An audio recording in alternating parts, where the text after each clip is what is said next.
Hi, I'm Fiona, and this is not Crash Course. Not Crash Course. I am not John Green. This is not Crash Course. Okay, what's a good synonym for crash? Collision. Collision, and then course. It's gotta have the alliteration. It's got collision. It's gotta start with C. Collision. Curriculum. Collision curriculum. Hi, I'm Fiona. And I'm Sophia. And this is Collision Curriculum. And we're going to be talking about the Odyssey today, specifically books 9 and 10. Basically, everyone dies.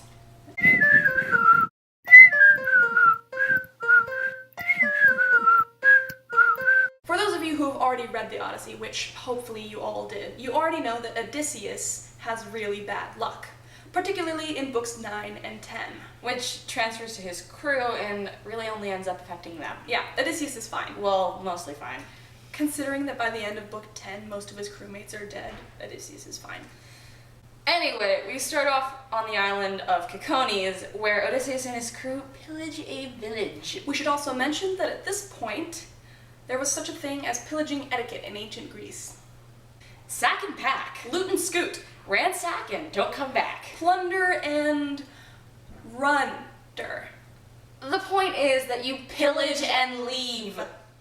Obviously, Odysseus did not take pillaging 101. Yeah, Odysseus and his crew stayed on Cacones for far too long, and were kicked out by the local militia. Also, Zeus got super pissed and sent a storm their way. The storm knocks them off course, and they end up on the Isle of the Lotus Eaters. This is an island inhabited by people who, per their name, eat lotus flowers, which are a magical type of flower that you cannot stop eating. Odysseus sends 3 of his men to check the place out, make sure there aren't any man-eating monsters, and of course they eat the lotus flowers. Odysseus ends up having to restrain them to get them away from the island, and they move on to the next land, the land of the Cyclops. The Cyclops are an uncivilized people who herd sheep and live in caves. We're pretty sure that sheep are at the bottom of the livestock hierarchy because literally no one else herds sheep except for the brutish and dumb Cyclops. Anyway, Odysseus has 2 of his 3 boats park on a nearby island while he goes in with his other boat to say a friendly hello to the natives. Of course, they bring some really good wine, as you do when you're trying to impress someone. Yep, and then they find the cave of Polyphemus. Good old Paul! And the soldiers see an abundance of cheese in the cave and are like, hey, remember when we got kicked out of that one island and were attacked personally by Zeus because we didn't respect the rules of sack and pack? Let's just take some brie and flee.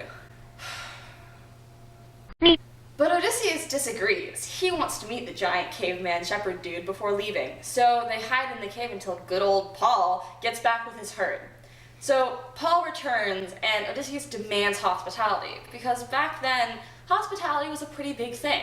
Then Polyphemus is like, okay, here's some hospitality for you, and eats a couple of soldiers. Then he traps them all in the cave, and Odysseus has to come up with a plan to get them out.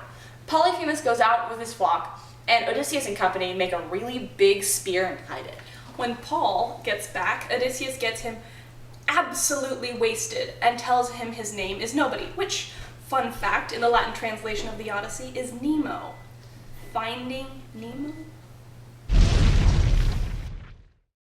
Polyphemus falls asleep, and Odysseus gets the giant spear and stabs it right in Polyphemus's giant eye. This would probably be a good time to mention that Polyphemus only has one eye. Polyphemus, understandably, wakes up screaming that nobody is hurting me. And of course, all the other Cyclopses are like, nobody is hurting you? Okay, dude, be quiet. Then Odysseus and his shipmates tie themselves to the bellies of sheep and escape when Polyphemus lets the herd out. And they could have escaped right then and there. And everything could have been fine, except Odysseus has an ego the size of the entire universe, so of course he can't let nobody have all the credit. He yells back at Polyphemus like, haha, sucker, you just got beat by me, Odysseus. And his crewmates are like, dude, shut up. Now he knows where we are and is like totally gonna try and kill us. And he does, but he can't. So he asks his dad to kill them instead. His dad's Poseidon, by the way. That's not really part of the books we were assigned though, so we're just gonna leave it there. Anyway, Odysseus and company go to retrieve the other ships and keep sailing until they find a finally not really that dangerous island, Aeolia, which is the home of the god of the winds, Aeolus. It's a very creative island name. Aeolus decides to help them and gives Odysseus a magical bag of wind that's full of every wind except the one that'll take him home. Odysseus sets off, takes a nap, and is nearly home when his crewmates open it, thinking that it's treasure. They are blown all the way back to Aeolia, where Aeolus turns them away because anyone with that much bad luck has got to be cursed. They set sail again and come across another island of man-eating giants who throw rocks at things called the Lystragonians. And most of the soldiers die, but that's not really important, so on to Ayaya. This is the home of the slightly crazy, slightly evil enchantress Karki. Odysseus sends half of his crew and his first mate to check the place out, and Karki lures them into her house and turns them all into pigs. Except for Eurylochus. He runs back to the ship and gets Odysseus. Odysseus is like, oh come on, it can't be that bad. And Eurylochus is like, yes, it really can. So Odysseus decides to be brave and goes to confront Karki by himself.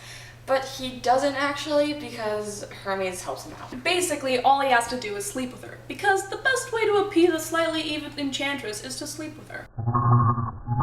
So he does, and it works, and everyone's happy, and they spend a whole bunch of time just eating and getting drunk, and one guy falls off the roof and dies, which is relevant in a later book, and yeah, they just sort of hang out for a while. Yep, and then after like 3 years or something, Karki's like, yo, if you want to get home, it's not gonna be easy. You need to go to the underworld and talk to dead people. And Odysseus is like, okay, bye. And he goes sailing off into the sunset. The end. Collision Curriculum is produced by us. We did everything. Thanks, and come back next week where we will discuss Delaware, my cat. You don't want to miss it.